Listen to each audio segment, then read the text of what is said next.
Hey, what is up, guys, and welcome back to the Locked In with Drew and Wes podcast. Bret is making a return because the Wings are fighting for a playoff spot. Return of the Bret. Return of the Bret. And now we have... Okay, guys, real quick, jumping in, I just want to say that for some reason there was some weird audio issues this episode. I was able to clear most of them away. There's still some of them.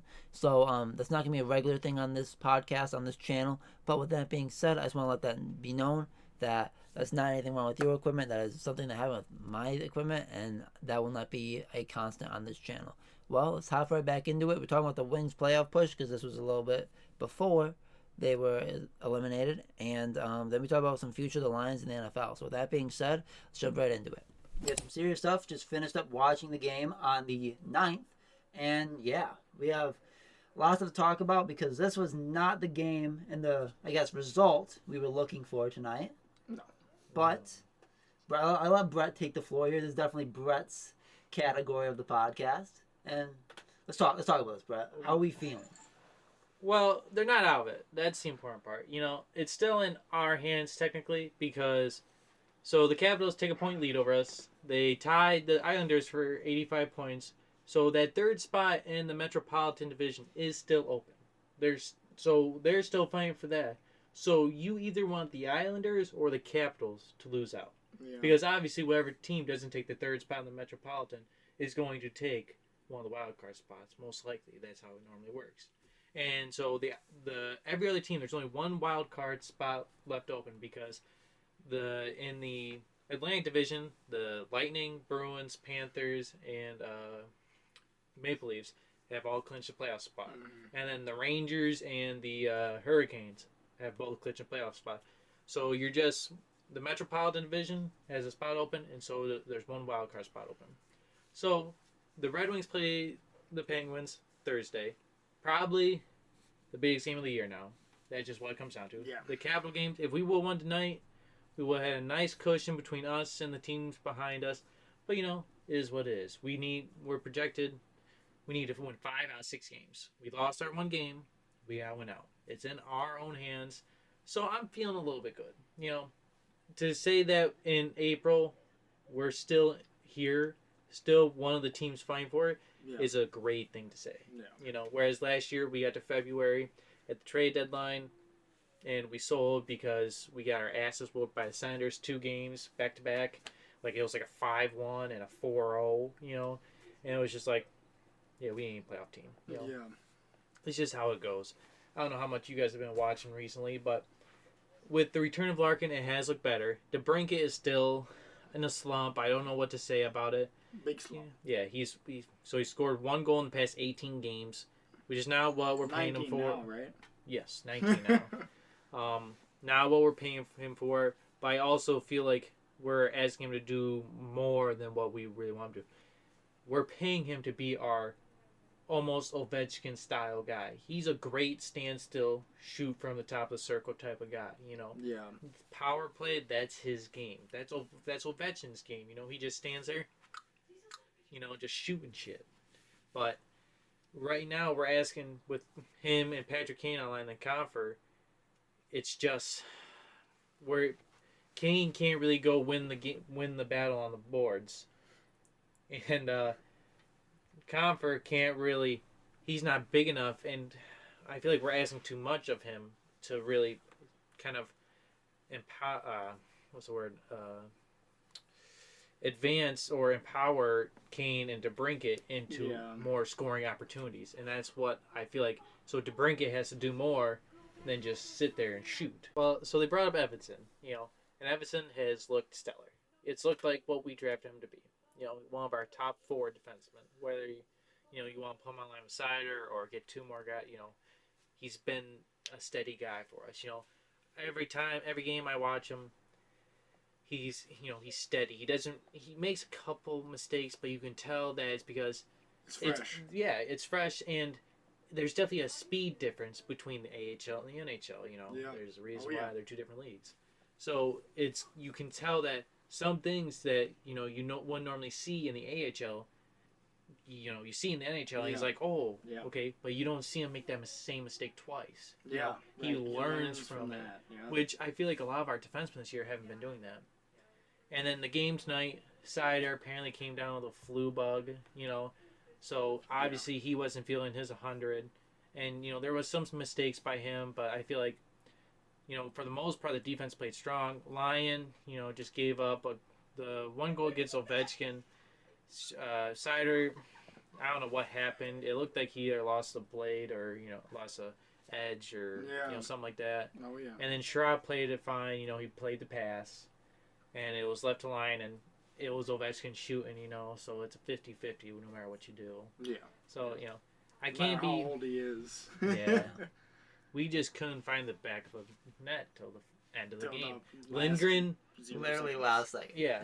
Lindgren, 40 saves tonight. You can't, what are you supposed to do? Not every night a goalie's going to have 40 saves on you. It's just... It sucks to say, but the Red Wings did play a good game, My only really bugaboo is we didn't really stand in front of the net. We didn't screen the goalie. That was really... But none of our guys are really good at that, Like, I'd say probably the only... Maybe Fabry's good at it, but he doesn't really do it a lot for some reason. I don't understand why. Maybe because he's a smaller guy. Yeah.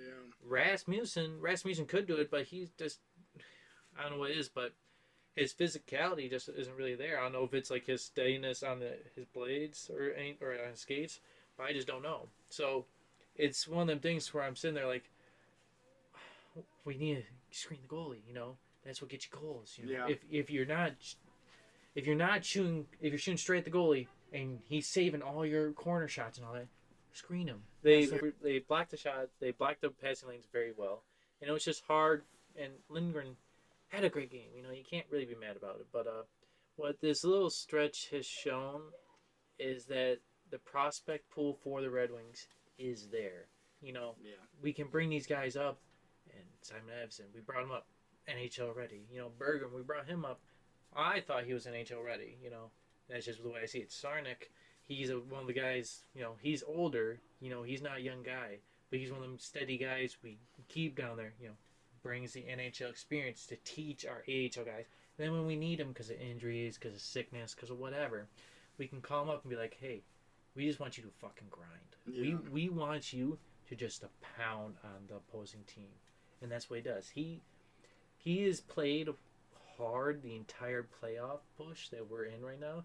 And it's been really great to watch because beforehand, when we were on that losing streak, the only players I really saw that were like giving it their all was Raymond, Sider, and Perron.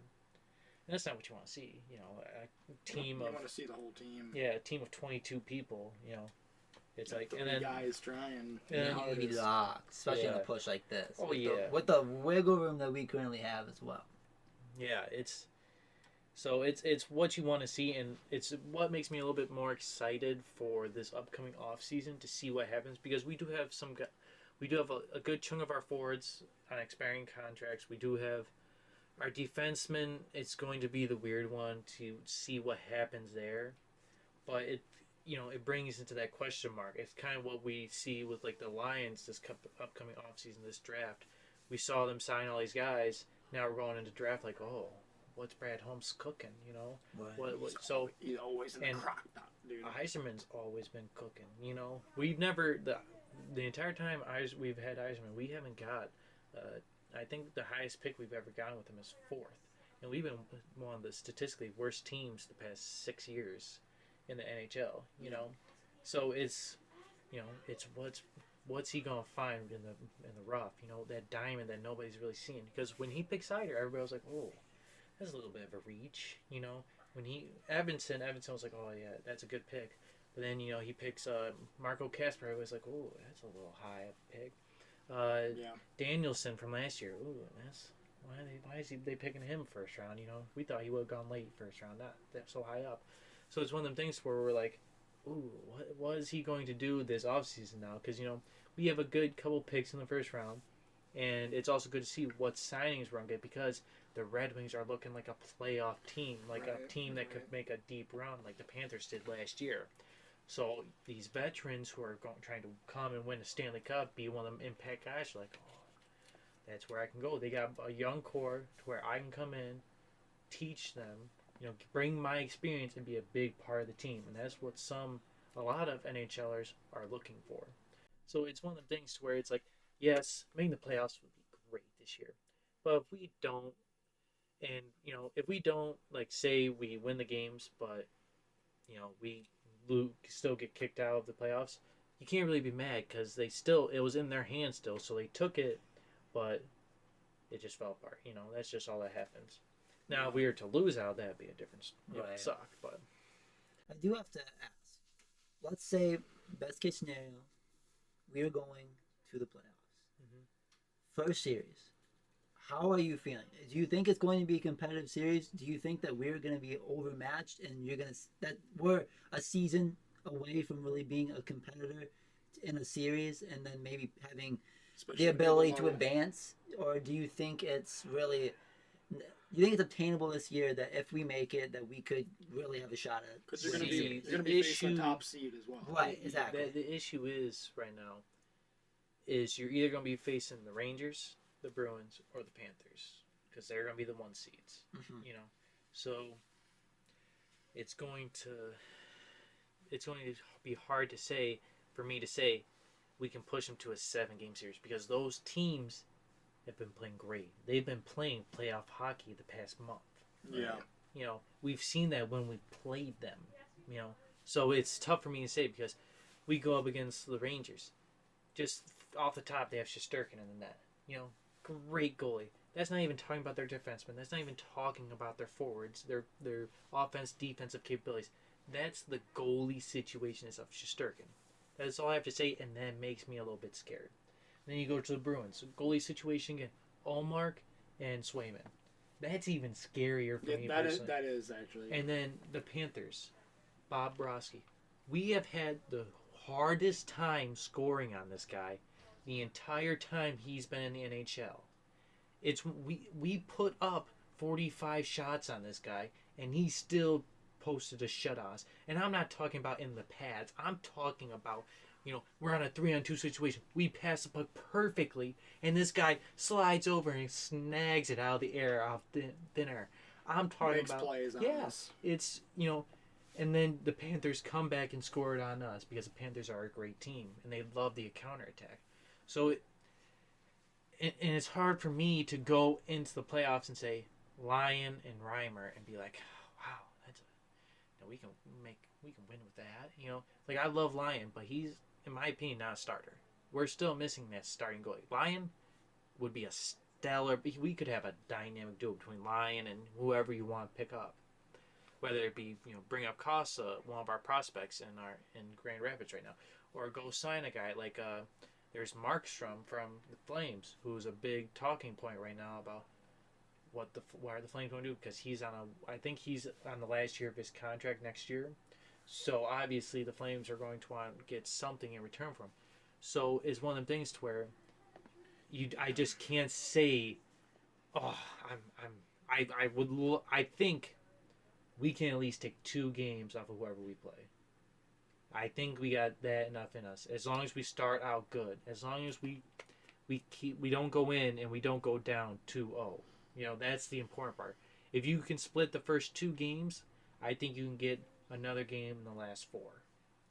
That's what I think. I think you can go down 3-1 and force them to a game 6. In that game 6, because that might, I don't remember how it works, but if that's in Detroit, I could potentially see them pushing it to a game 7, because Detroit in playoffs is just insane. Like, we saw with the Lions, but way back when the Red Wings made that 25-year playoff streak, you come into Detroit and you're like, holy fuck, what is going on? And that was Red Wings fans. Now you got the whole of Detroit backing all of our sports teams besides the Pistons. It's so it'll be, wow, what is going on right now? We haven't been talking about playoffs in Detroit for the hockey situation for a couple of years. I mean, honestly, playoffs in General. about every sports category, unfortunately, for a while. I mean, I think that's a big part of also, not only because the Lions are so loved, why that happened is because there literally hasn't been a postseason play in a very long time. Yeah, the Lions. So the Jets have the longest streak with 13 now, I think. The Lions had like 7 or 8 years without making it to the playoffs. They were the second longest streak, and now the Red Wings currently have a 7-year playoff drought, which has tied franchise record because before we made that 25-year streak, there was a thing called the Dead Wings because we had way back when NHL was first created, the Red Wings were right up there as one of the top teams. Then we had like a little. That's where the Dead Wings came in, and then bang, we're back, baby. That's when we won 3 or 4 cups in like the 15-year span, and we had the 15 Hall of Famers on one teams. So it's and now we're back into that little bit of a drought, but Yzerman came in, wasn't left much, and people have been questioning the Yzer plan. I'm sitting here like, we had no prospects. We had Larkin and Bertuzzi are the only 2 guys. Yeah. I'm sitting here like, nobody else that was on those teams is here anymore. Not even Bertuzzi. So like, what do you expect, people? We have one guy left from those teams. So obviously, we've been doing a lot in the background that nobody pays attention to because nobody likes doing their research. I like looking at our prospects. I like looking at the draft and going, oh, he picked him. Do some research on him. Oh, okay, I can see what we're looking at. I can see what the plan is. Because a couple years back they picked Sebastian Cossa. So we picked him at 15. But there was another goalie in that draft that everybody had projected going before Cossa. Yeah. So I remember sitting there, and the guys go, "Whoa!" They picked up Cossa over. I forget the other guy's name. I don't remember. And they're like, "Oh, what is Yzerman?" Everybody was like, "He's still a good prospect." What does he see him that we don't see? Because Yzerman, I mean, I can say what I seen him, but obviously Yzerman, Stanley Cup winner, NHL, one of the greatest NHLers of all time. Yes. He obviously has a better eye than I do. That's just how it goes. Obviously, because I have hockey experience, but not at that level. So he's seen something that even I can't tell you what is going on. So that just makes me trust it even more, trust in the process. And that's what we've been seeing over these past 7 or 8 drafts, is Yzerman picking these guys that aren't going to be here next year. But in 3 to 4 years, shit, I'm kind of excited just thinking about it. Yeah. Because when you look at that Griffins team, that prospect pool alone is just awesome. And then we haven't even talked about guys over in Europe still who are killing it in the SHL, the KHL, the GHL, all those leagues over there. And it's like, holy fuck, And we have great scouts over there. We have Draper and Zetterberg, 2 great NHLers. Draper, head of European scouting. I think Zetterberg's his second in command. Dude, that is cool. Yeah, it's like those guys. They still love the Red Wings. They just want to be back home in Europe. So it's perfect for the team and for those guys. Yeah, just go scout these couple games for us. We'll pay you. Just go watch a couple hockey games for us. That's all we want from you. Look at this footage and report back to us. Because obviously, Yzerman trusts in those guys. Because I think he played with Zetterberg, I think he did too. Because I think Zetterberg was on the 4th line at the end of Yzerman's career, or he. Isn't that funny? Yeah, it was Zetterberg and Dadzuk on the 4th line. 2 guys who led the team to win another Stanley Cup. That's just crazy to think about. Yeah, which is one awesome. The Red Wings fans got treated, we got spoiled with those teams, Yeah. And now we kind of are, we expect it out of our teams. Our bottom 6 guys to be just as good as the top 6 guys from the other team. Yeah. So now we kind of expect it, and that's way harder to do nowadays because there's salary cap. It's way hard to find those prospects because our scouting, it was so good back then. That's why we found Dadzuk. nobody knew about Dad Zook. He was drafted at 156, I think, or something like that. 150, 170. From Russia, everybody was like, "Who the hell is this guy?" Now everybody has those scouts. So it's harder to find it. But I mean, went down a whole rabbit hole there. But going back to the playoffs, it's just hard for me to say because I don't think our defense and our goalie situation is good enough to match up against those other teams. Scoring wise, I think we can keep up with scoring. But it's the defense that wins Stanley Cups. It's the defense that wins championships. Yep. It's kind of proven every sport, and in hockey even more, because defensemen are usually your biggest and toughest players too. And so you need those guys to be playing rough in the playoffs, because in the playoffs, you think it's rough now in the regular season.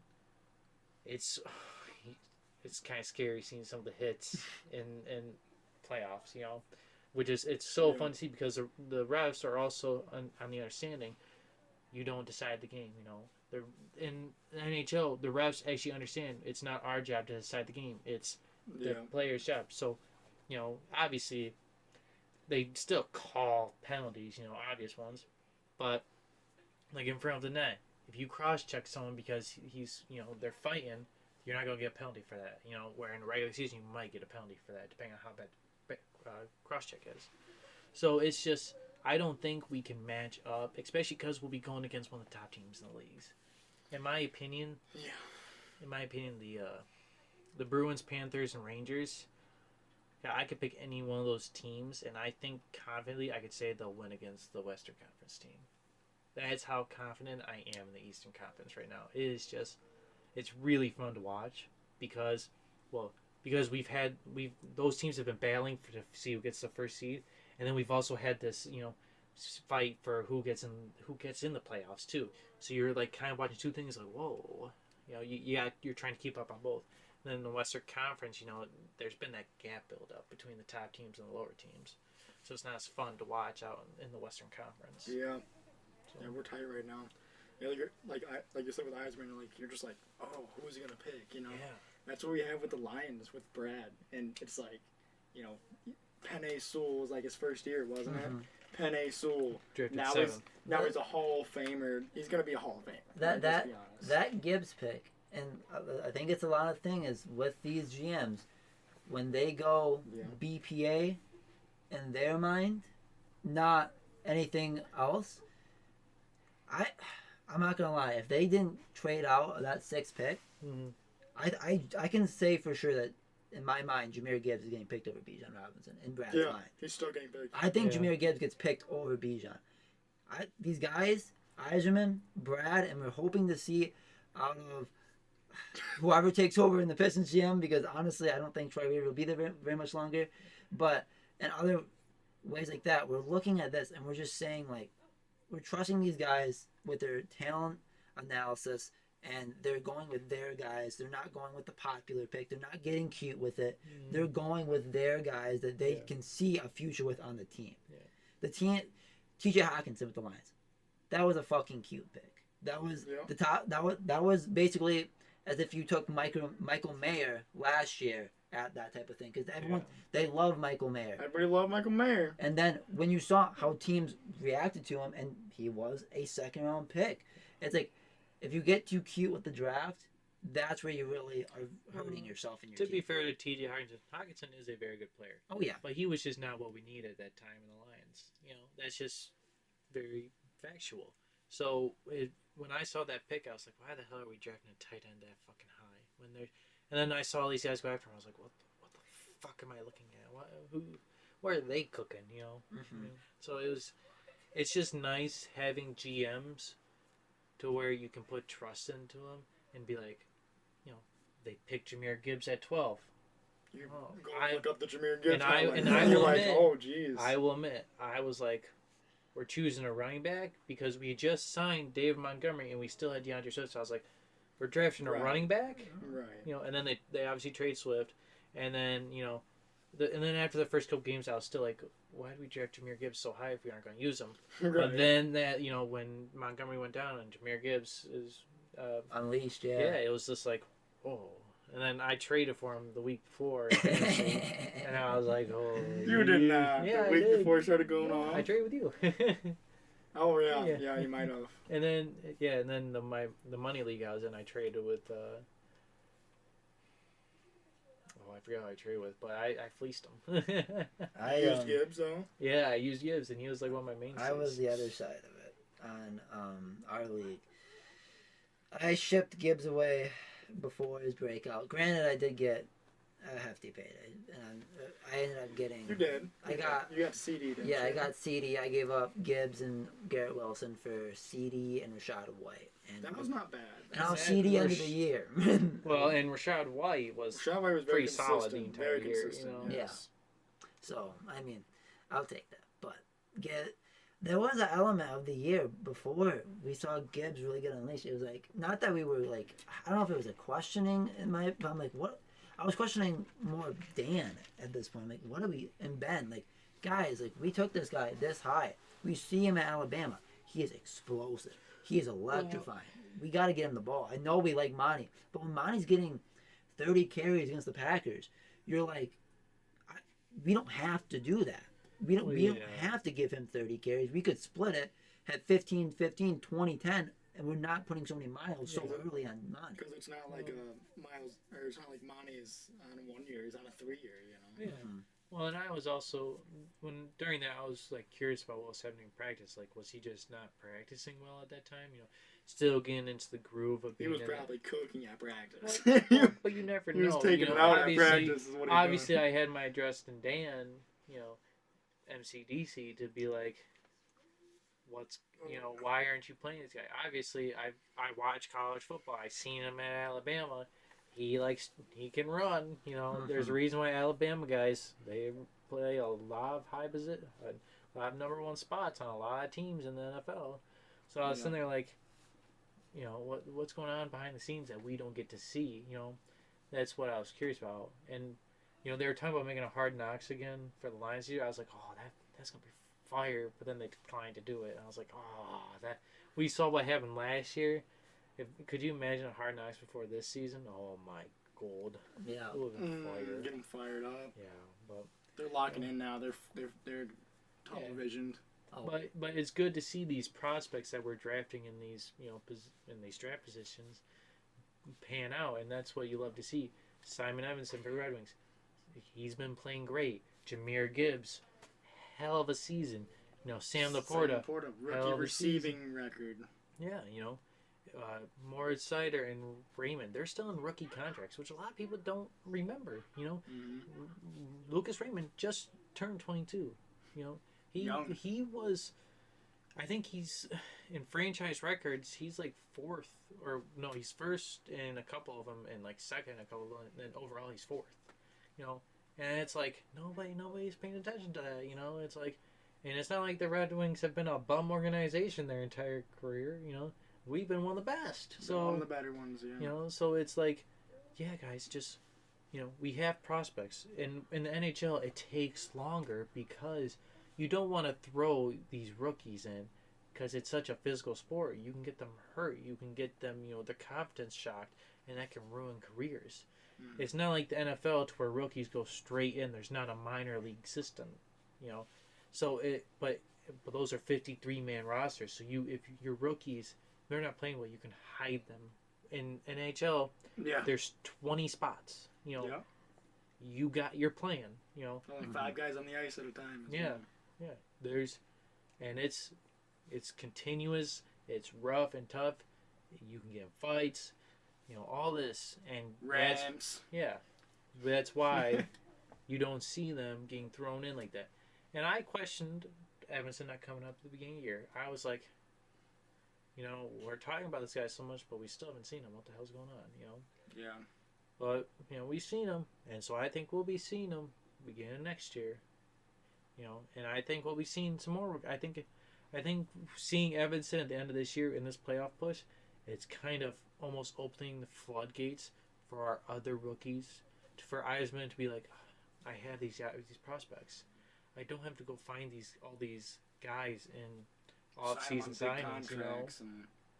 I can rely on the pool system, the prospect pool system that I've built to go. Oh, you're NHL ready. Come on, let's go. Malone, that's your guy.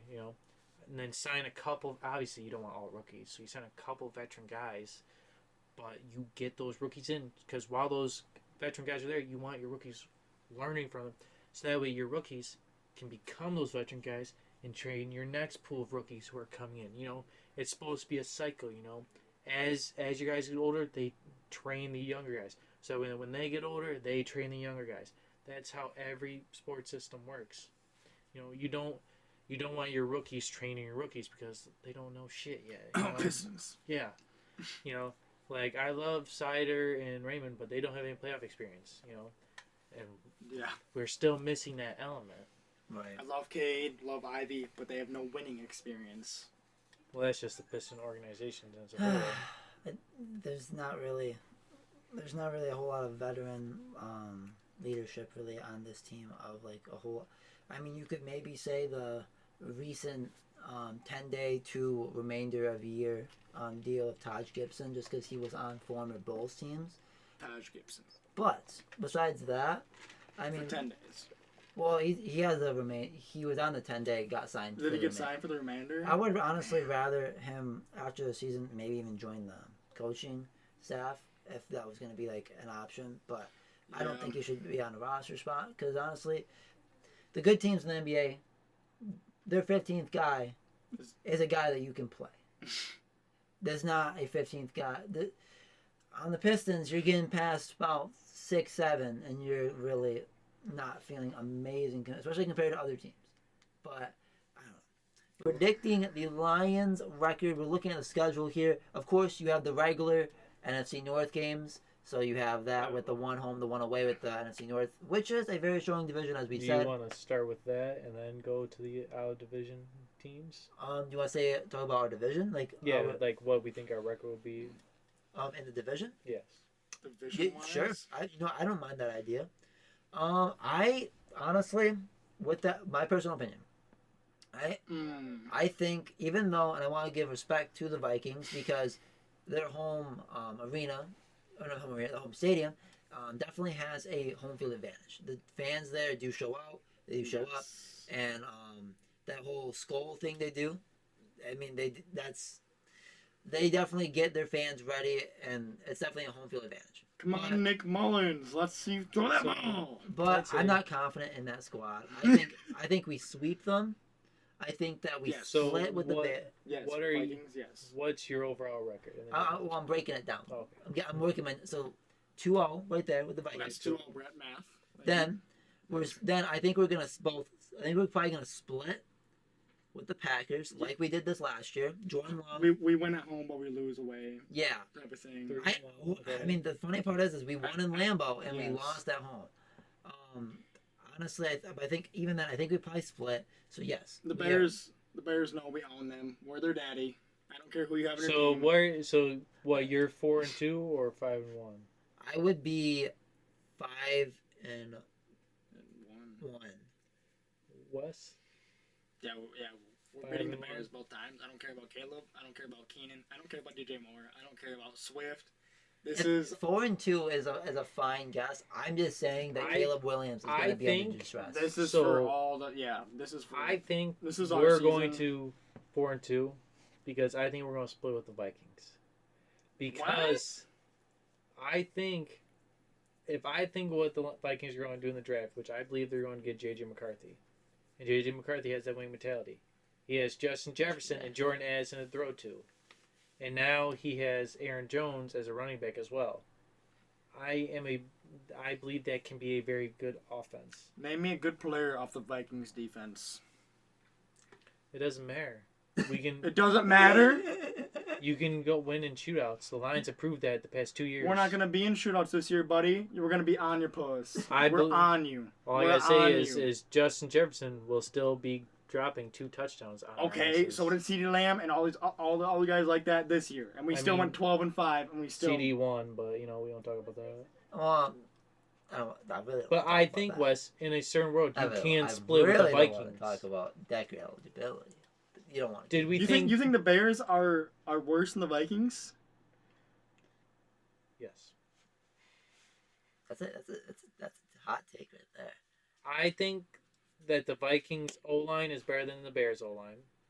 I think just from my personal preference of Caleb Williams versus J.J. McCarthy, Caleb Williams played in a Pac-12 division with no defense, and he still couldn't get the job done. I agree. I've been So calling now for his head the you're- whole time. Now you're Nobody going. cares. Now you're going to bring him in to where yes, he has wide receivers, but now you look at the defenses of the NFC North. The Packers and Lions defenses are capable defenses this year. Yeah. The Vikings, questionable. I don't know much about their defense. But it's still where I'm going to sit there and be like, do I think J.J. McCarthy is going to do better against these good defenses, or is Caleb Williams? I don't think rookie J.J. McCarthy is taking a game on us when they can't stop our offense. I don't think that's a possibility. I'm sorry. I think it is. I think I'm sorry. I think if we were I gonna think take the a game, second it's going I to be think the if the Bears. second game against them later in the season is at home for the Vikings, and he has that crowd behind him late in the season, Justin Jefferson popping off, I think he'll feed off of that, and I think that could potentially win him the game.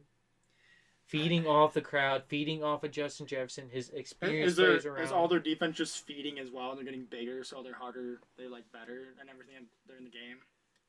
Because I can't even name a cornerback on. For the Did you think Vikings. that the Packers were going to take a game off us last year? Yeah. When you seen Jordan Love start, the biggest question last year with the Packers was, is Jordan Love the third Hall of Fame QB that they're just going to grab up off of going from one to another? Yeah, but they didn't have a Justin Jefferson fucking wide receiver. But I don't know, Okay, they have Christian Watson. They have Ronald Trash. Dobbs. Trash. They have Jaden Trash Reed. compared to Dude, Justin you guys Jefferson. are trash. Trash compared to Justin Jefferson and Jordan Addison, yes. Wow. Yes. Compared to Jordan Addison, even? Did you not watch Jordan Addison Did at you all? not watch Jaden Reed? Did you not watch Ronald Dobbs? Did you not watch Christian Watson? They beat the choke Cowboys in the playoffs. We're the Vikings. I mean, they ran. I mean, The Vikings, their quarterback went down with an Achilles tear. What are you supposed to do? That's like saying, did you expect the Jets to do anything last year with Aaron Rodgers? Okay, well, No. Answer that question. Why wasn't Nick Mullins feeding off of the crowd like you said JJ's going to? Answer me that question. Instead, he Did threw you- 4 dots to the opposite team. Answer me that question. Did you think the Jets were going to do anything last year with Aaron Rodgers? With Aaron Rodgers? Yes. Yeah. Okay, so how can you blame the season on them losing Aaron Rodgers to then have to rely on Zach Wilson? That's the same thing with the Vikings. You lose Kirk Cousins, the guy, your star quarterback, and now you bring in, I don't even remember who they brought in, and then the Arizona guy they brought in, I remember that. Oh, Dobbs. Yes. Dobbs, that's Yes. his name. But it was like, he's no Kurt Cole, you know? Well, he was like good for like 1 or 2 games, and then he threw 4 picks. Yeah. You know, for some reason he was better with throwing to Hollywood Brown instead of Justin Jefferson. I don't know what the play was there. But then and then they also Hollywood lost Brown, Justin Jefferson, bro. Then they also lost Justin Jefferson as well for a good chunk of the season last year too. I mean, Because I remember he was on your fantasy team, and you were like, well, now it's like, well, that's our one keeper league, and it's like, because JJ, but JJ doesn't throw a lot like that either, though. Like, but he's not just I'm gonna send it down the field. But what I think people don't realize is he played on a Wolverines team with Jim Harbaugh as a coach, to where they didn't rely on his throwing ability. Well, like when Jim Harbaugh. When C.J. Stroud was throwing to Marvin Harrison Jr., all of his good wide receivers, they played into that. You didn't really see them be a run-heavy team. No. J.J. McCarthy is a very capable throwing quarterback, and he can run the ball too. A lot of people don't remember that either. He can, if he needs to, run out of the pocket and get the first down. He's a playmaker. You just have to give him the just enough right amount of pieces. He's never had a Justin Jefferson type of wide receiver. You know, Roman Wilson last year does not add up to Justin Jefferson. No. You know, that's so. And then you have Jordan Addison after that. You know, like Blake Corum versus Aaron Jones. But you have NFL defenses now.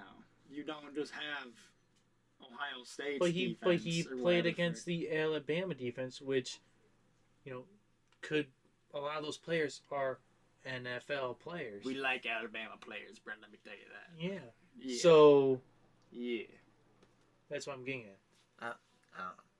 Definitely, High on JJ. Questionable on JJ. High on the Lions. No, I'm high on the Lions. It's not everybody's. It's not these other guys are bad. It's the Lions are dominant and they don't care, and I don't care either. That's what it is. I think it's going to be we're on a hot streak. We're on a hot streak, and then we start getting careless. We it's that wake up game. Like that game that I want 5 weeks before the playoff starts, to where they lose, and I want them to go in next week and shit on the next team even harder. Be a blowout game. Because I want them to go into the playoffs like that, where they lost a game and they don't want to lose anymore.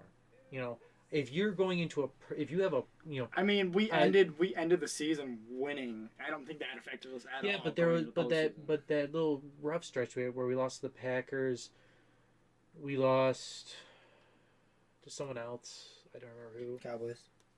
Yes, the Cowboys, but that was the worst game I've ever seen in my life. That was a terrible game. But you get what I'm saying is like I want that game. I think it's going to be one of them games to where we are playing careless with how we want to play, and then we go, oh shit, we just lost that game because of our own mistakes. I don't think it would be the Vikings necessarily out of their own skill. I think it would be them capitalizing because I think Kevin O'Connell is a very capable coach. Kevin O'Connell is a good coach. Yeah, I think it will be them capitalizing on the mistakes that the Lions are making. That's what I think. I don't think the Bears have defense or an O-line to really compete with the Lions. The Packers are the only team to where I'm a little bit scared of them in the division. But I think that the Vikings... The Bears' defense is, better than the Vikings, significantly.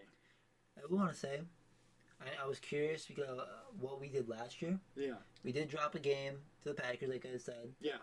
But we also did drop a game to Chicago. Yeah. Away. In Soldier Field. So this is a different team. This is still a different team this year. But it's not like I'm saying... I'm not going there going 3-3. I'm going 4-2. I still think we win the division. I just think it's a lot tougher of a division, so I could see them losing 2 games. Right. That's what I'm thinking. Right. The division's tougher. We got tougher. Now, after draft, I could go back to 5-1, depending on what the Vikings do in their draft. It's just a big question mark about what happens in the draft. Right. Okay. Now, let's look at the full season record. Now, like I said, so we have the 5-1, whatever, 4-2 lookout of the division. Well, now you're looking at the Bills team. You're like, ooh. You got the Bills. They don't have anybody to be worried about. Yes. In that receiver. We definitely have a tougher schedule than last year. I will say that. Well, you play the 49ers, and that's an away game. We have the Bills at home, Jags at home, Rams at home. Well, Stafford has another game in Ford Field. Yeah.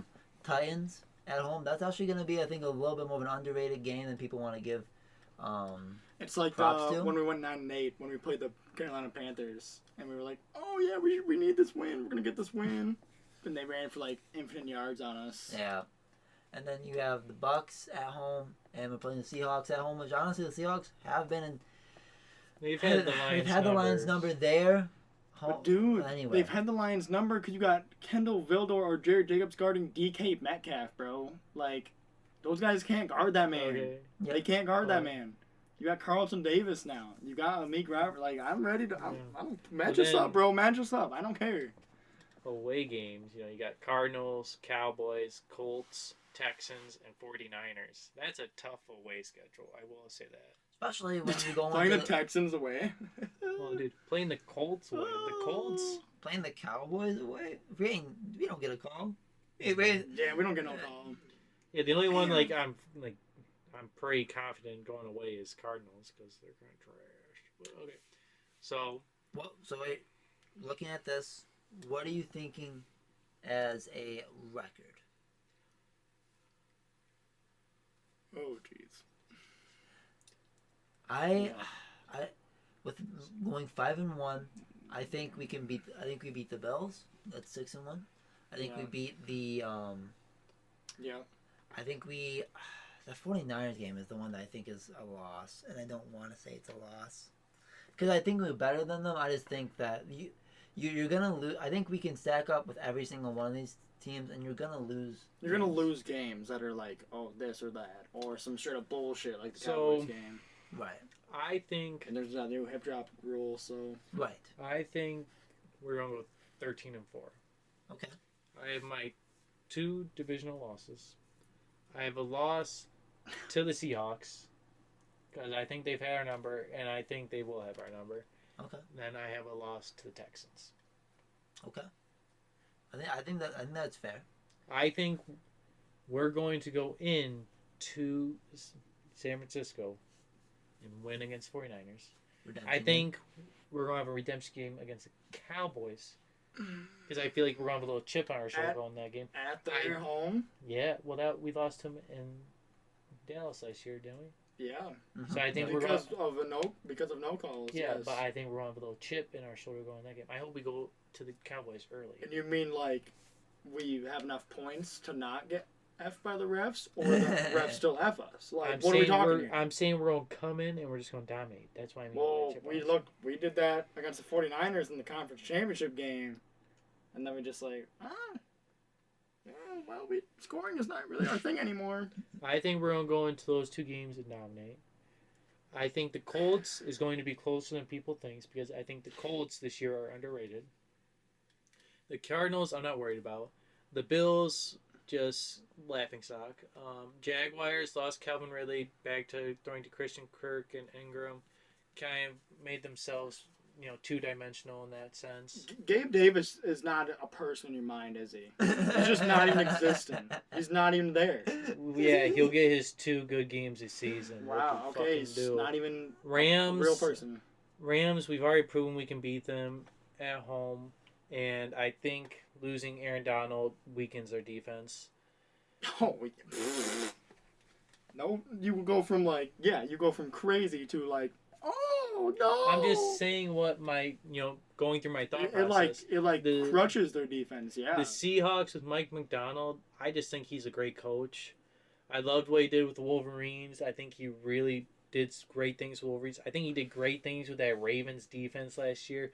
Learning from John and Jim Harbaugh, 2 veteran coaches, and John Super Bowl winner, now Jim Harbaugh national championship winner going for a Super Bowl. Mm-hmm. I think he has a good resume, and I think that Seahawks team has good enough players to really upset a Lions team.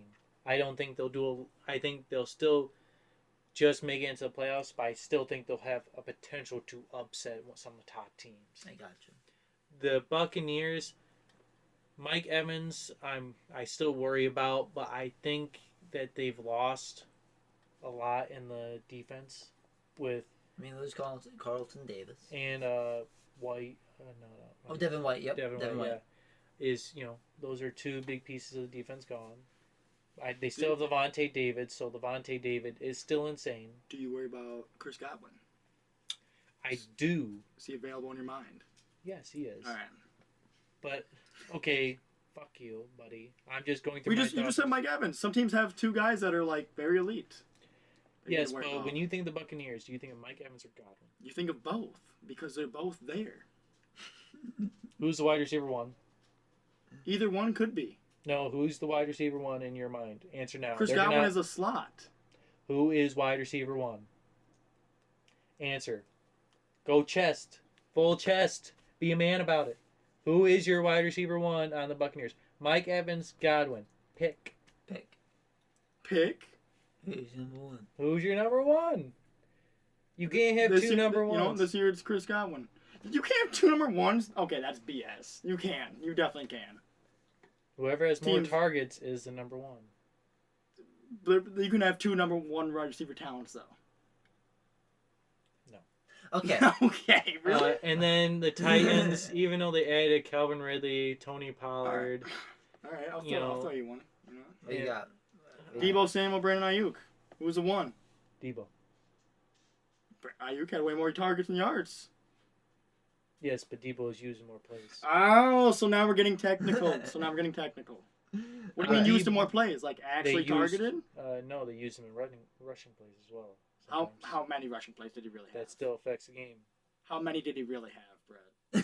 Who is getting the number one cornerback? Brandon Ayuk or Deebo Samuel? Brandon Ayuk now. We're talking about last year, Who buddy. on our team was guarding Brandon Ayuk in the game? Who got Not the ball? any quarterback number one. Who got the ball bounced off his face? Who was our number one guy? Who was guarding him? Vildor. That's your number one guy? That was our number one guy. Okay. Whatever you say, buddy. Okay, go. You do your record then, bitch. What's right? I would say 13-4, but instead of that divisional loss, like you have us with So the you're Vikings. 5-1 to Vikings. Now go through the list. Yep. I would say the Texans. That's probably gonna be a loss. That's just gonna be nuts. I would not go with your Seahawks. I would maybe go like the Bucks or the Tennessee Titans. So just go through every team and list and just say win or loss. That's easier to keep track of. Okay. So what was our loss So was you're- against the Packers? Yeah, so right, you're 5-1 away. divisional. Bills win. Jags win. Rams win. Seahawks win from last year. This is our get back from last year on the Seahawks. So 9-1 right now. Yep. Bucks loss. 9-2. I'm gonna go over to Texans loss. What about Titans? Yeah, we're gonna get back to that. Well, 9-3. 49ers win. 10-3. All the top, except for the Packers, was a win. Colts we win. Cardinals we win. 11-3. Oh, see that's what I mean. Is like. So you have us either losing to the Titans or Cowboys right now? Yeah. Because, dude, did you watch the Cowboys game last year, bro? Like, they didn't care. They were just holding us. They didn't care. No, They didn't care. it was tough. It was bad. That's Like, we either got to go up by 20 immediately and hold it, or we're going to be in the same situation where the refs don't care, and they're going to give them everything at the end of the game. I'm telling you right now. That's what's going to happen. I understand that, but I That's still just- think we can potentially win. Yes. Okay. So then we'll put it out as one. I'm confident in going team, not considering the refs fucking the game over. We'll put it as a win. Team on team, I think. Oh, I would love team on team. We just beat them up. Yeah. But So then you have us losing to the Titans to do your 13-4. yeah. See, my issue with the Titans, I think the Titans adding Tony Pollard, adding Calvin Ridley, I don't think that the adding Seahawks. Sneed. The Seahawks have Geno, and he's not going to get better than what he was. You know what I mean? He's not getting better. I think Lockett's not getting better. I think the defense is going to get better. That's my point of concern. Mike McDonald is a defensive coach. Their corners are nasty. Yeah, Their corners are nasty. and so I think don't- they either add to their D line in this draft, or they're going to add more to their O line, and they still have Kenneth Walker, who is still a great running back. Yes. Oh yeah. Oh yeah. So Insane running back. that's my concern, and for some reason, Titans have, if you want to say great or good running back, and Tony Pollard. yes, but their coach still has question marks for me. Just because he did have Derrick Henry, he had DeAndre Hopkins last year. They started playing Will Levis, and it's still I wasn't seeing very many good looks. Well, Will Levis was a value grab for them. You know what I Yes, mean? but That was just he was supposed to be a top 10 pick, yes, and he was in the second round. but so I was like, but might as well. they didn't. But the previous offseason, they didn't lose, they didn't gain a lot, but they did worse. Mm-hmm. So in my mind, it kind of falls onto the coach, because it's on you to improve the team if you have the same players. Yeah. So that's where I was. Now they got different players. Yeah. So but I still think even when you add up to it, I think the additions to the D line that the Lions have made with Reeder and what was the guy from the Vikings? Davenport. Yeah. Marcus And Davenport. then I think if we added D-line piece in the draft, I think you match up against the Titans O-line, gonna be fire. I think we fixed our secondary problem to where we can hold Calvin Ridley and DeAndre Hopkins to not be insane-o. They're still gonna score on us. I'm not saying we're gonna shut them out, but I don't think DeAndre Hopkins is gonna go for 3 touchdowns. I don't think Calvin Ridley is going to go for 3 touchdowns. Right. No. So, and I think the offense of the Lions just beats up the Titans' defense. I think even though you add the Jarius Sneed, nobody else in the Titans' secondary is really like, oh my God, I'm scared of them. The linebacker situation with the Titans, I'm not really too sure of it. I know they have that one really good D tackle. They have what's his name? Justin Simmons. Yeah, Simmons. But, yes. But besides that, for their D line, nobody else really scares me.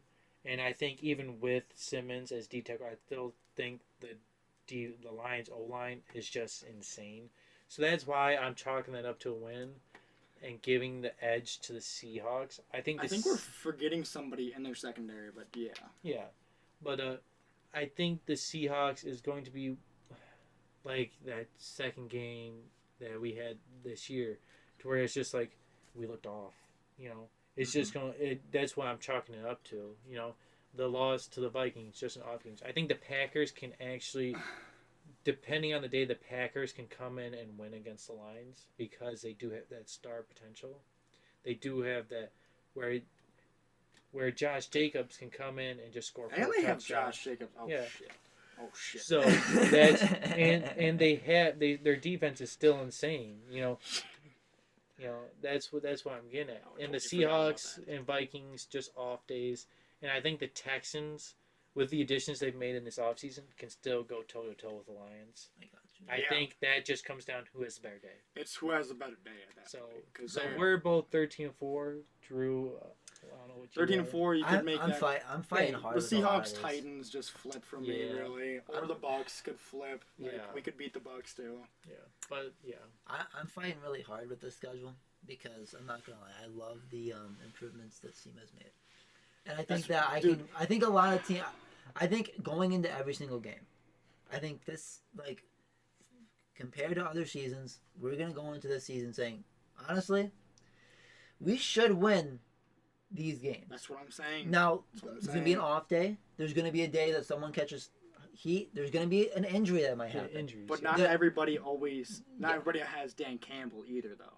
Right. But what I'm saying is, in a world that I'm looking up, I think we could stack up with every team, but no one goes 17 and up. Right. So with that being said, I'll go down the line to make it a little easier for myself. Yeah. This Bills game has been fighting with me, and I want to tell you why. So you're sticking with your 5-1 division, right? That one's been fighting with me too, guys. That's really hard for me to really stick with.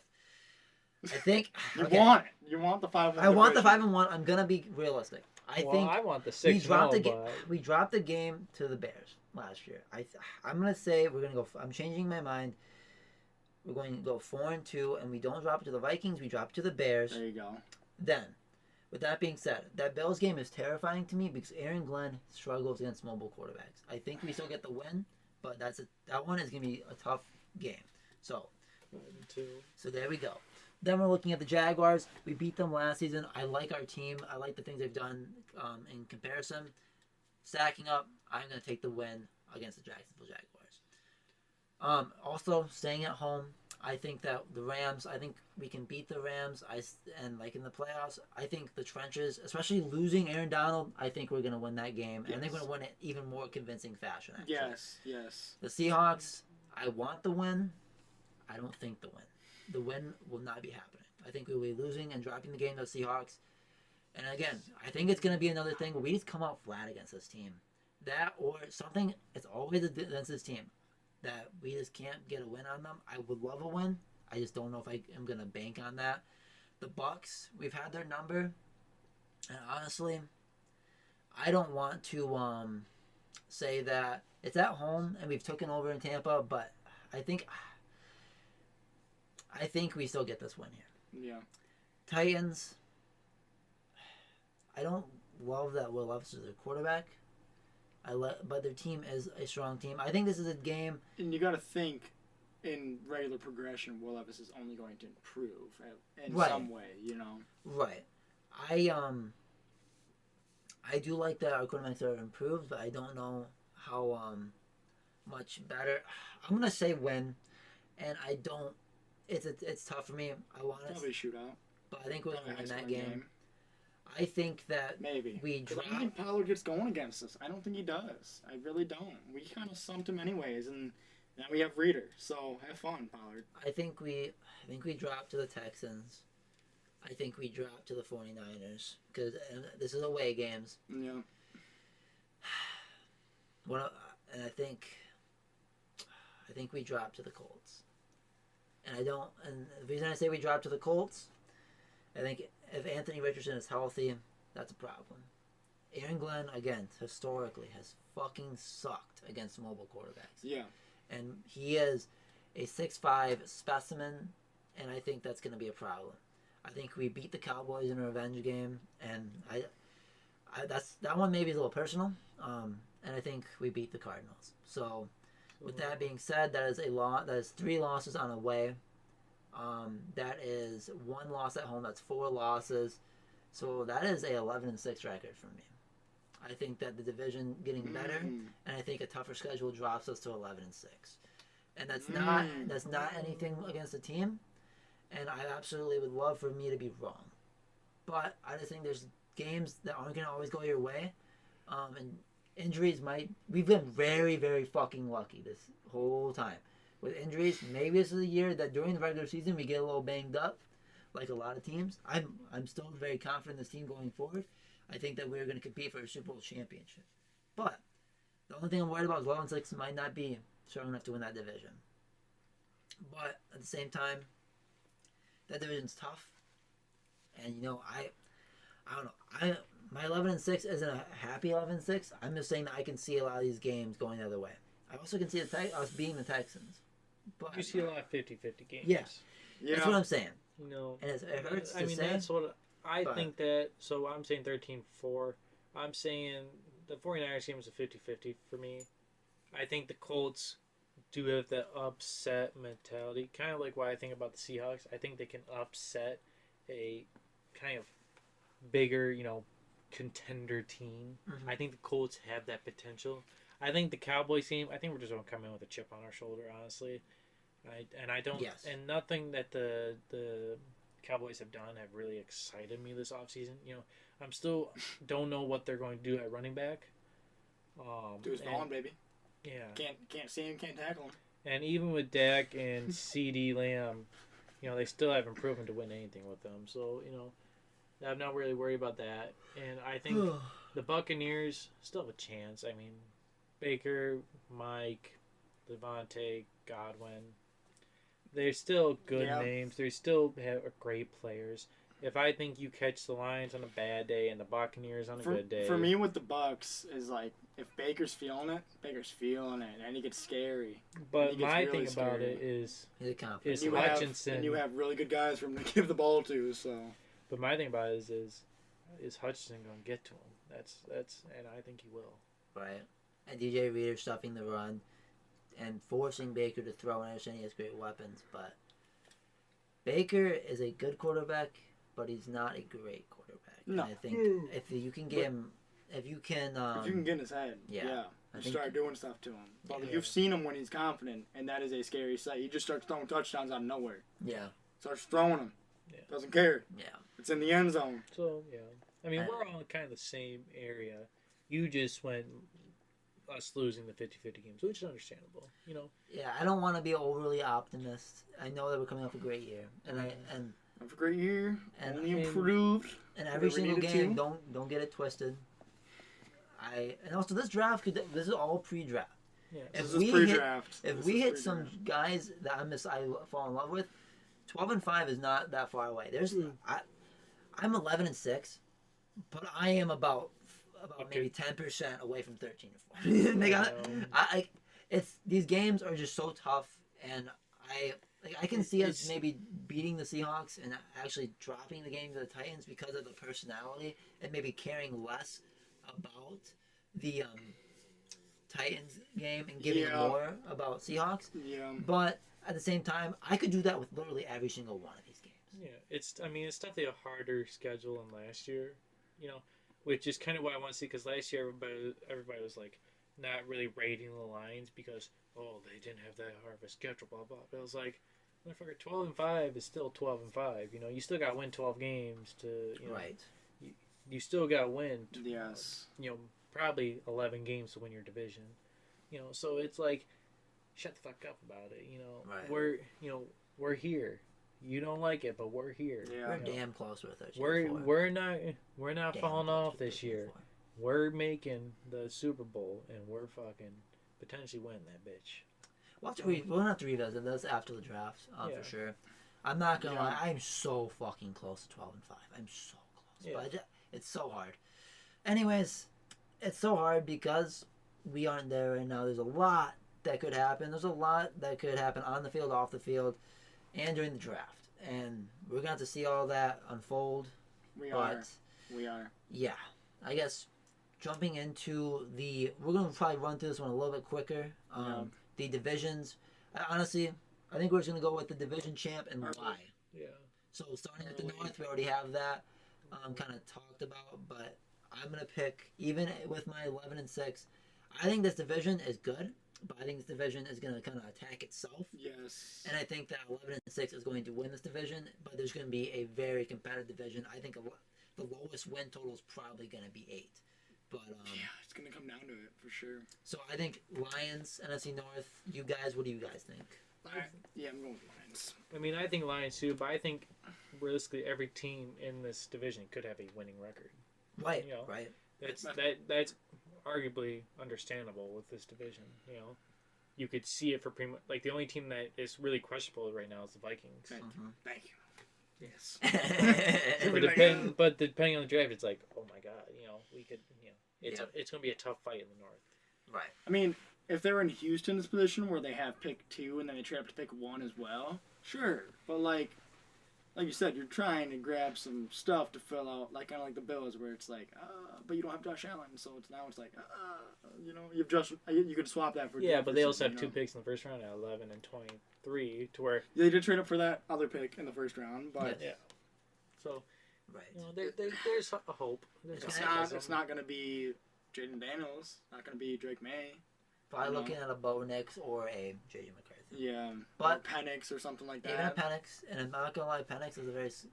I mean, a lot of these quarterbacks are good, but also a lot of quarterbacks look good in college. Zach Wilson looked really good in college. Zach Wilson looked great in college. Yep. There's a lot. So, with that being said, the AFC North, very good last year. I mean, you're looking at very good division. Very good. Like, insanely good division. Even with Joe Burrow going down, the Bengals still had a quite respectable season, and now him coming back, there's concerns about how he's going to look. There's a serious injury, of course, with his elbow. But with that being said, what do you guys think? Who is the division winner? If you guys are... I'm going to go with the Steelers just because they have 2 guys that they can play with at QB and be like, oh, which one is working for us? On top of their defense. So I'm going with Steelers. Okay. Pre-draft, they can get receivers. I'm going Steelers. I'm going to go with the Browns. I think their defense is just stellar. I think their coach, he's an ex-Lions coach. It's just defensively is so gifted. You know, he is so good coordinating that. And the offense, adding Jerry Jeudy to the lineup with Amari Cooper is insane. I don't know if they're going to get Nick Chubb back. That's the quick, but they won 11 games without him. Yeah. So and I think the Steelers still have the Steelers have some question marks for me. The Bengals have some question marks. Who's your question marks on the Steelers? Well, the quarterback situation, I still don't think the O-line is that good.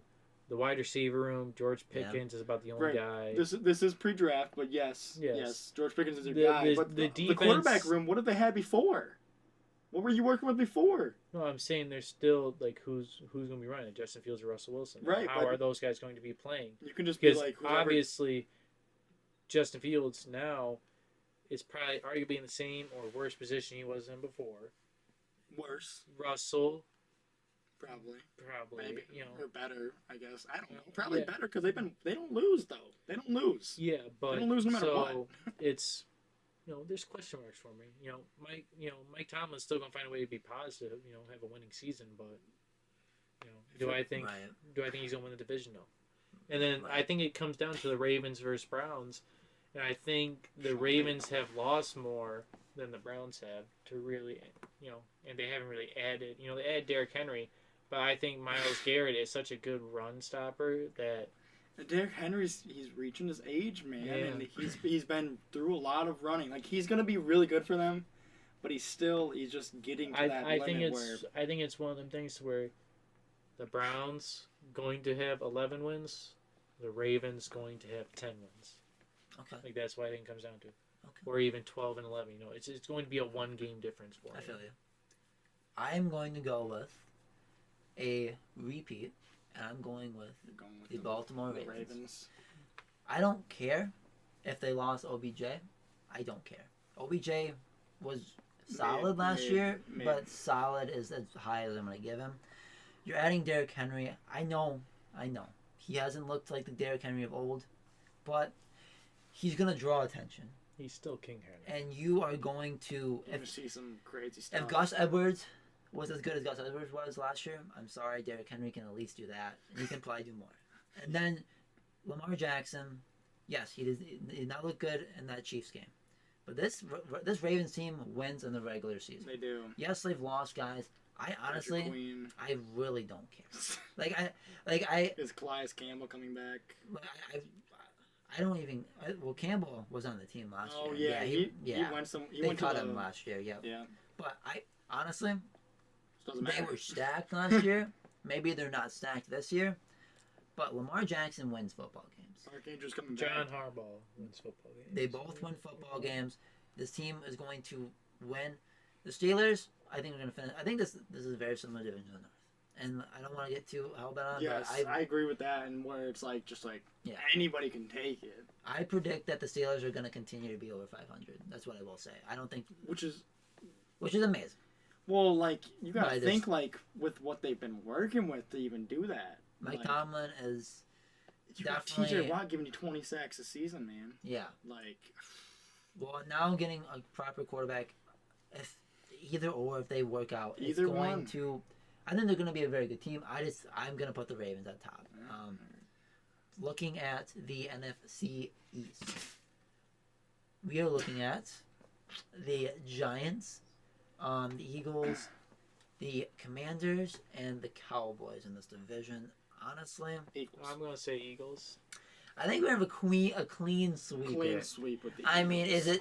There's not much. The Giants and the Giants and Commanders, not even really close to even contending for the division. Cowboys really haven't. They didn't do anything. Done anything. Nothing. They've lost. Eric Hendricks, come on, man, come on, stay ahead. And then losing Pollard. Losing Tyron Smith. Yeah, so it's just like I don't believe in it. So no, I'm not a believer. Over the Eagles, especially. Then I saw her face. Okay. I'm a believer. Yeah, and the only reason they lost it last year was literally because they just went cold at the worst time. Yes. I don't think that happens again. No. I think the Eagles find their groove again too, and their rhythm gets back. But and after having that happen this year, I think they're going to be very hell bent on continuing. Yes. AFC East. What do you guys got? Bills dropping, I'm guessing. Dropping. Patriots still the worst, probably. Unless Aaron Rodgers comes out.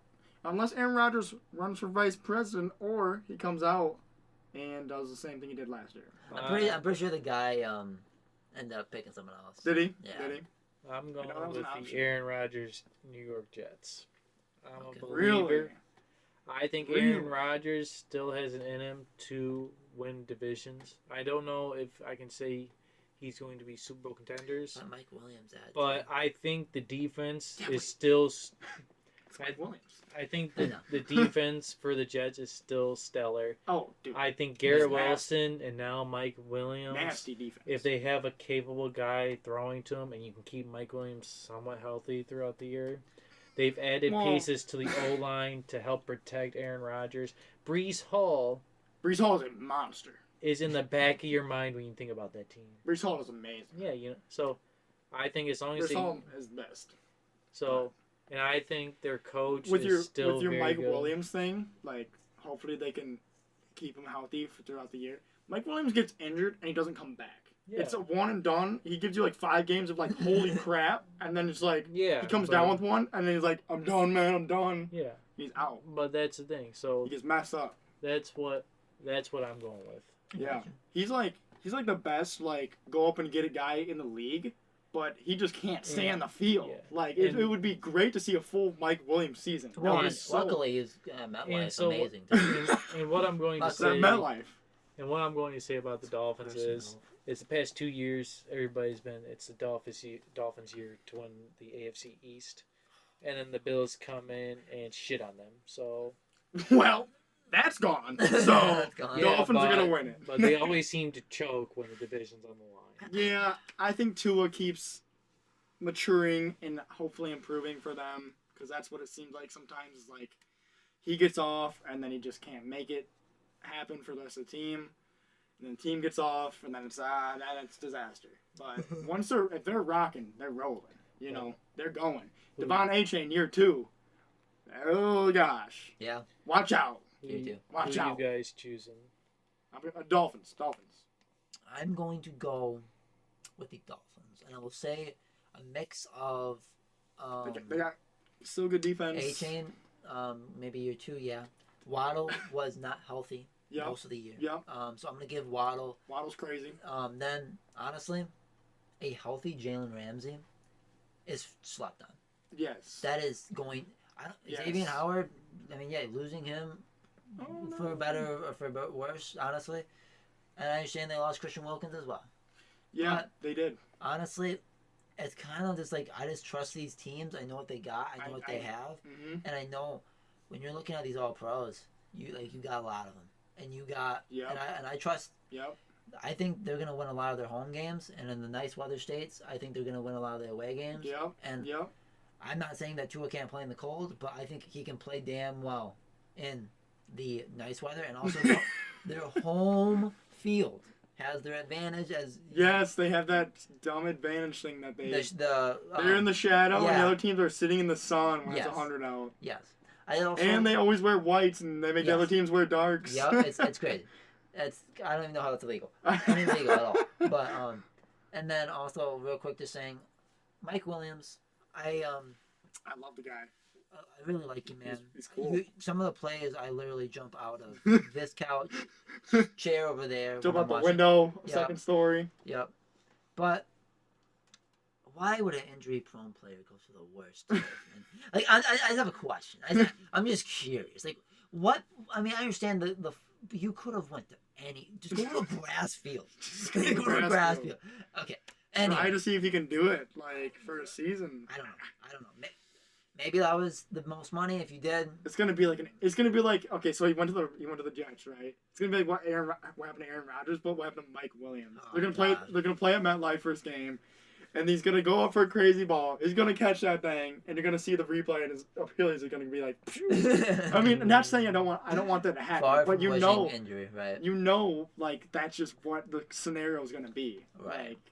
I don't get it, but anyway, NFC South, boys, what do you guys think? I think that we're gonna probably run with. Who was the quarterback for the Saints? As Derek Carr. I mean, you can. Taysom Hill. Oh yeah, he's still there. Taysom Hill has his moment, I guess. But I don't know. That's Taysom Hill doesn't run you into the playoffs. No, I am going to go. And this one. It's far from a disrespect to the Buccaneers because I'm very happy for Baker. I'm happy for the whole situation.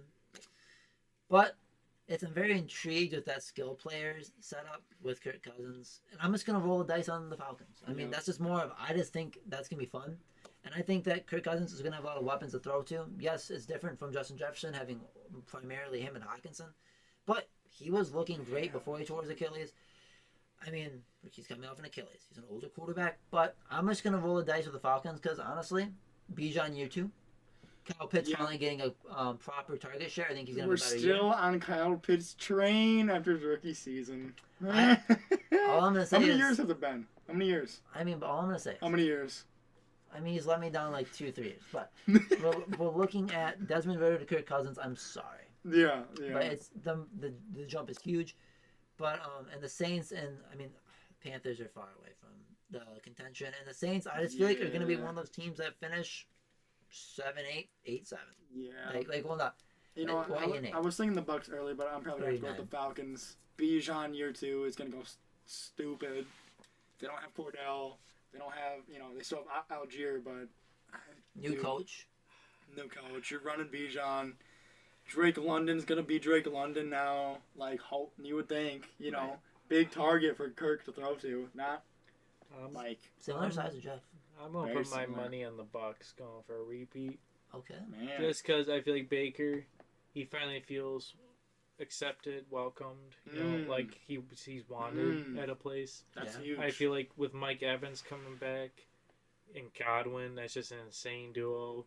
You know, you still have Rashad White. Still Rashad White. Their defense, yes. Vita Did they Vea. lose some key parts? But I think You said still Levante David. and Todd Beast. Bowles is a defensive-minded coach. Yeah. So you know Vita he's Vea. yeah Like he's going to be scheming some stuff up. So even though I can't. Frank over Vita Vea. I think it's going to be one of them to where it just comes down to the head-to-head who won against who. Right. You know, that's what I think it comes down to. Right. I think that division, I mean, definitely Yeah. has the low It's side. it's like but it's like Bucks or it's Falcons. If either of the other teams win it, oh my gosh, how? Yeah. How did you choke? Those teams choked the division away. Yeah, So. Yeah. All right, AFC South. Texans. Texans, Jaguars, Titans, Colts. I thought you really liked the Colts though. Colts, I think, are going to be number 2. I think the Jaguars are falling off hard this year. You think you're just praying that Lawrence downfall like Madden? You're just like to the grave with Madden. you. Dude, I think their offensive got schemes. destroyed in Madden. I think their offensive schemes, the Jaguars, just aren't really that. They paid Christian Kirk complicated. way too much money for what they're doing with him. Yeah. Well, Now. it's just Yeah. so one-dimensional. Last year they were force feeding to Calvin Ridley. Then when that stopped working, they started force feeding Ingram. When that stopped working, they started force feeding Christian Kirk. I think The like passing game Calvin is- really went out, and then Kirk got like hella targets, and then he went like really good, and then they just stopped after Ridley was back. It's Yeah, like you need to like make them think about who you're gonna throw it Yeah, to. if you're constantly feeding Ridley, obviously that's gonna be easy to defend. Obviously, ETN is still insane, but I think the O line didn't really improve at all this year, and I think that the defense didn't really improve. You know, they kept Josh Allen, but besides for that, nothing else really scares me. Right. Yeah, Texans. Yeah. Okay. Yeah, Just, yeah. yeah. Colts are an honorable mention. I think they're gonna be Honorable like mention Colts. I think they're gonna be 3 wins behind the Texans. Banana Levis, I slightly honorable mention. slightly. Yeah. I'm probably not. There's everything about me wants a Jaguars win, but everything about my brain says that's not gonna happen. So Your I'm gonna go heart's with the going. Your heart's going with the Jaguars, but your brain's going with the. And Texans. usually you follow your heart, but I'm not going to do that today. Yeah. I'm going to look at the facts of Stephon Diggs joining the Texans. And CJ Stroud, even if he has a sophomore slump, I'm sorry, but this team it's very good. It's very good. And if they don't win the division, it's either by injuries Stroud. or like I think it's injury bound. That's basically what the difference is. But I'm really hoping a good year from Trevor Lawrence because I really am too. the guy was so like hyped up before college, and he's been a fine quarterback. He's been good. Urban Meyer year 1, I'm not putting that on him. Year 2, he looked a lot better. Year 3, like he's looking better and better. He's got all the intangibles to be like really good. I'm a fan of Trevor Lawrence, and I'm hoping him the best, especially after surviving an Urban Meyer situation is something that I give him lots of props for. So, NFC West, this one 49ers. is kind of a clean sweep. I mean, You got Cardinals. the Rams Seahawks, got weaker, bro. And Rams. The Rams got weaker, even if losing Aaron Donald Just makes is you huge. weaker. It's just huge. I mean, And I still think even with the addition of Mike McDonald's to the Seahawks, they're still not competing with the 49ers. And the Cardinals just nowhere to be seen. Kyler Murray. yeah. You know what? I don't know who the receivers are, so maybe Kyler Murray won't do anything. Marvin Harrison.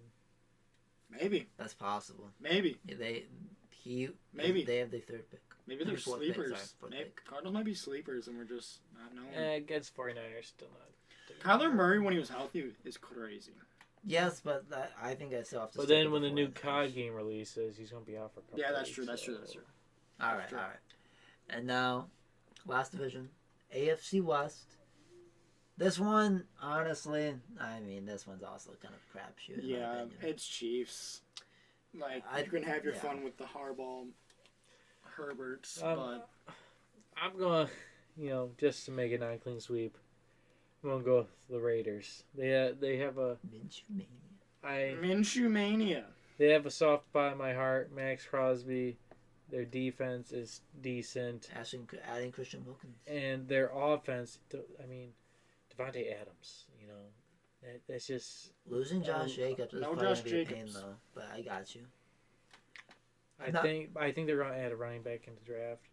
And I think that their coach, Pierce, right? Yes.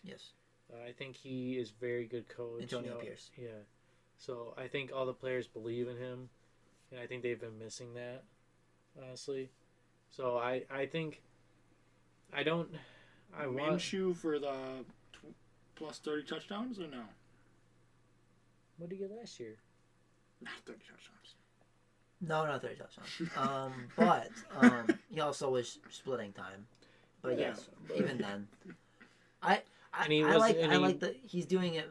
You're doing it more for the and he wasn't throwing to Devontae Adams either. So I mean, he made that Colts team a interesting team all year. So I will give him. He did. A he did. I'm the a actual. Plus, I just always pray for the Chiefs' downfall because somehow they're always good. And it's just annoying. But like Chargers, Raiders. Push the Chiefs out of the playoffs. Don't even give them a chance. If you give them a chance, you're going to lose. Depending on... Nobody's going to win. It's the Broncos, it's just a lot of question marks. I don't... they're going to be terrible. Sean Payne, I don't question Sean Payne's ability to coach. I question what the GM is doing. Jared Stidham. They're likely going to draft a quarterback, but yes. Most likely. If they don't. But when you have Cortland Sutton as your wide receiver 1, it's like, yes, he's good, but I like Cortland Sutton. He's not. I think he's a wide receiver 2. And I don't think they ever gave Jerry Judy a real chance. So.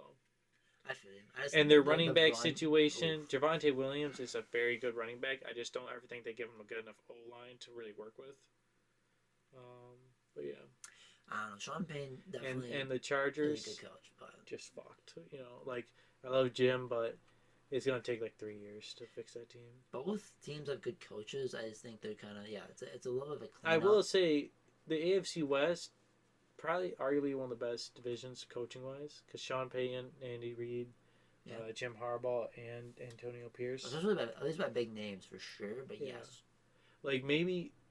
The NFC West, the only one that doesn't really do anything is the Cardinals for me. But Mike McDonald, Kyle Shanahan, and Sean McVay. Yeah, that's a very good. Dan Campbell, Kevin O'Connell, Matt LaFleur. Yeah, but then the Bears. Eberflus, yeah. I don't know about that. Eberflus. Yeah, I don't know about that. Okay, well, I think. Now we ran through that. I think we're probably going to wrap up this podcast. Definitely had a lot of stuff talking about. Definitely was, man, a lot of What about the North with the Ravens, Harbaugh, Kevin Stefanski, Coach of the Year, Mike Tomlin. Boom, there you go. I mean, yeah, it's very good. It's just like the big name, Andy Reid, possibly best coach of all time. Yeah. Sean McVay. No, Sean McVay, sorry. Sean Payton, Super Bowl winner. Yeah. Jim Harbaugh just came off a national championship win. Antonio Pierce, I mean, just light years better than the fucking. What was the other coach's name? That was he's Smallwood right now. Oh goodness gracious, Patriots, and I don't want to remember. Was on the Broncos. What wasn't? Yeah, wasn't the Broncos. Terrible. Just doesn't matter. Terrible. Should jump off a bridge. Okay. But you're getting violent. I think the violency of Bret definitely tells me this podcast has to end. Because the Bret violence is not tolerated on the Locked In Madrunos podcast. Okay. Fuck you. But alright, guys. Tell us down below, who do you think will win the divisions? What do you think about the record for the Lions? What are you excited for the? Are they above or below 11 and 6 or 13 and 4? Yeah, definitely got a range for What's your opinion of the Red Wings playoff push? Exactly. The Pistons fucking trash fire. Yeah. How many players should be sold? Okay, you know what? I'm not even. Troy Weaver fire sale. Doesn't matter. They're just terrible. But anyways, Like I said, guys, if you like this video, hit that like button. If you like these podcasts, and also check out my other videos on this channel, hit that subscribe button. And also, if you are interested and you listen on Spotify, hit that bell because you get told every time a new podcast comes out. Yeah. Thanks again, Brett, for showing out, giving us some problem. Wings talk, and giving us some hot takes. Always a fun time on here, guys. For sure, for sure. Definitely got a little fiery earlier between you two. Oh, yeah. But it always does. Always does. But anyways, guys, have a great day. Stay safe and peace. We'll see you. Bye.